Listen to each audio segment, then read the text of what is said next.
చూడండి కన్స్ట్రక్షన్ సైట్లో జనరేటర్ని ఎంత వరస్ట్గా వాడతారు అనేది నేను సింపుల్గా ఒక ఎగ్జాంపుల్ చెప్తా చూడండి. యాక్చువల్గా ఈ జనరేటర్కి అన్ని రకాల సేఫ్టీ ఫీచర్స్ ఉన్నాయండి. కంట్రోలర్ ఉంది, ఎనర్జీ మీటర్ ఉంది, ఎల్సీబీ కూడా ఉంది. కానీ చూడండి ఇందులో వీళ్ళు సర్ఫ్ సోప్ పెట్టి వాడుకుంటున్నారు. ఇది ఒక సోప్ బాక్స్లా కనిపిస్తుంది.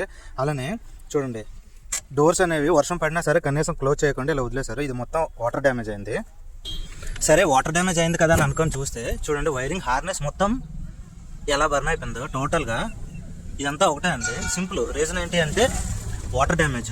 చూడండి ఇటువైపు కూడా వీళ్ళు ఎలా వాడతారంటే అంతా బైపాస్. ఒక సెల్ఫ్ స్టార్టర్కి ఏముండదు అంటే అంత బైపాస్లో స్టార్ట్ చేయడం. ఇదంతా వాటర్ డ్యామేజ్ అయింది. జనరేటర్ మొత్తం వర్షం పడినా సరే అలా వదిలేశారు.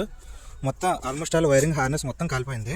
మనకి ఎమర్జెన్సీ టైంలో ఎంత యూజ్ అవుద్దో అలానే జనరేటర్ని కూడా సేఫ్టీగా మనం చుట్టూ ప్రొటెక్షన్ ఇవ్వాలి. ఆల్రెడీ ఇది ఫిట్ ఫర్ అవుట్డోరే, అది ఇప్పుడు డోర్స్ అన్నీ క్లోజ్ చేస్తాయి. సో ఒక చిన్న నిర్లక్ష్యం ఏమవుద్దిలే అని సో మొత్తం జనరేటర్ మొత్తం పాడైపోయేంత వరకు వచ్చింది.